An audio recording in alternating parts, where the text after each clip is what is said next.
Hello, everyone. Welcome to session 12, Living with Wisdom. So, actually taking a break away from where we've been in previous weeks with respect to the concourse of kings and all that, to now take a look at Ecclesiastes. So, life is a vapor, the shepherding of wind. So, big thing with respect to this title here is depending on which English translation you use, there are several words that might be translated here with respect to what Solomon is summing up everything to be. Here in the center of the screen, with respect to the CSB, the word futile is what's used, but this comes from the actual word uh, translated to us here in the upper left corner.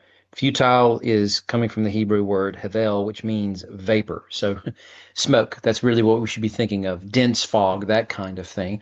So, the concept of shepherding of the wind, though, on the other hand, is what's being referred to here with respect to the idea of pursuit of the wind. The verb here for pursue is actually to shepherd.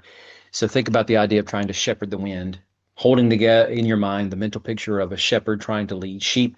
And that can be quite chaotic if they're spread all over the place. It takes time to discipline them and get them to try to follow them or follow him. And of course, that in and of itself can completely fall apart at any given time with either one or many of the sheep that want to go off and do their own thing. So imagine how chaotic and uncontrollable the wind would be. So shepherding that would definitely seem as something of a futile process.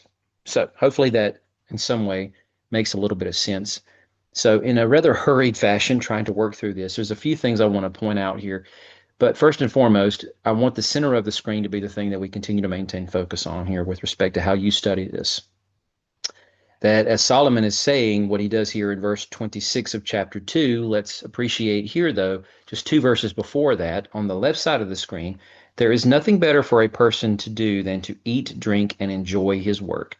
Or in chapter 3, which is really where we're focusing at here, he says this, I know that there is nothing better than to rejoice and enjoy the good life. So, in both of these things, nothing better to do. But in between these particular verses, he says this is like vapor and it's a shepherding of the wind. So, what's Solomon really driving at here with respect to the whole book of Ecclesiastes, which we only get this one shot at looking at?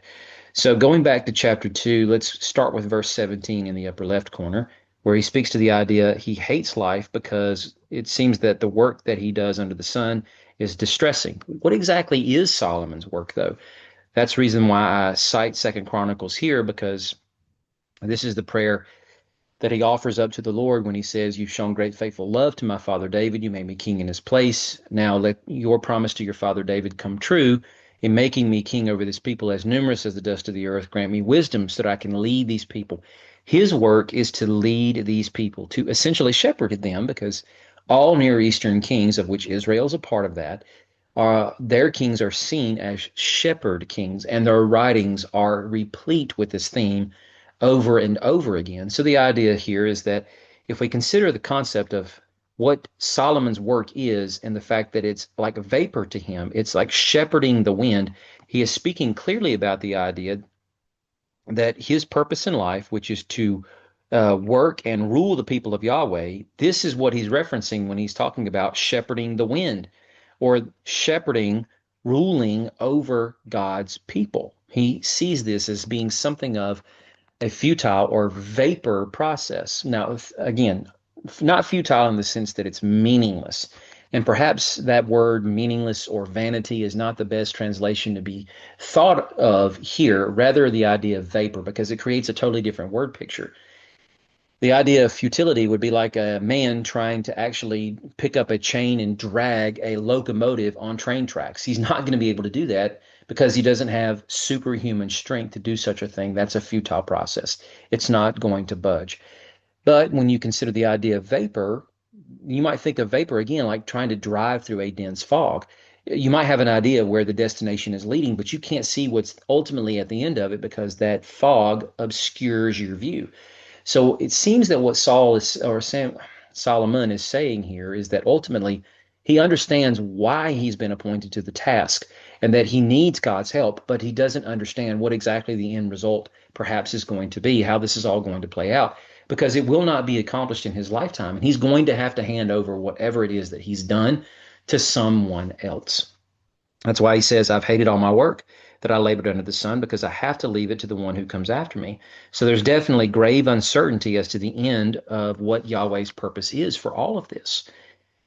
Now we work through a few other verses here too, in verses 23, where he says, "For all of his days are filled with grief. His occupation is sorrowful. Even at night, his mind does not rest. This too is futile," because as a king, he's had many things weighing on his mind. Even though he's had rest from all of his enemies, he doesn't have some of the cares that his father did or his predecessor before him had.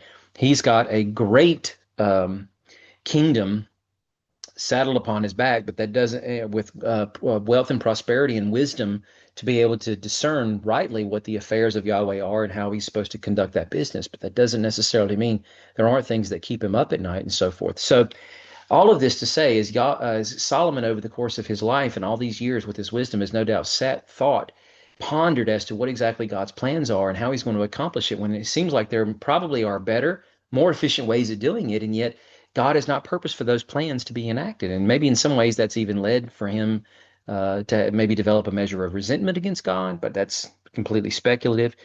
Point being is that he says in verse 22 of chapter 2, for what does a person get with all his work and all of his efforts that he labors with under the sun?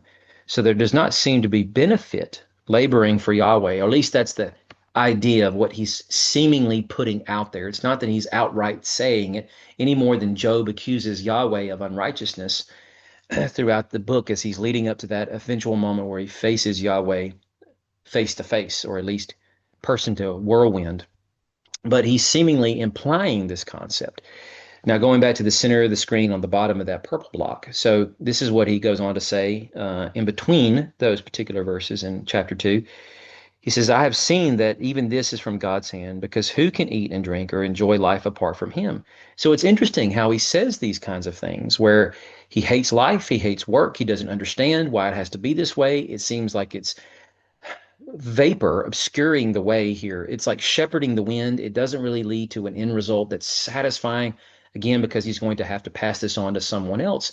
But yet he recognizes that it's impossible for anyone to actually get enjoyment out of life apart from Yahweh, because the person who is pleasing in his sight, he gives them wisdom, knowledge, and even joy.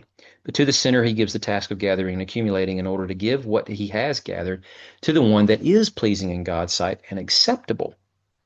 And then he goes on in chapter 3, which is actually our host text, to say something very similar to this. It's also a gift from God whenever anyone eats, drinks, and enjoys all of his efforts, which he has done copiously. He says, "I know that everything God does will last forever, even though he can't see the end result of this. There is no adding to it or taking from it. God works so that people will be in awe of him," which he no doubt has been and remains so for most of his life.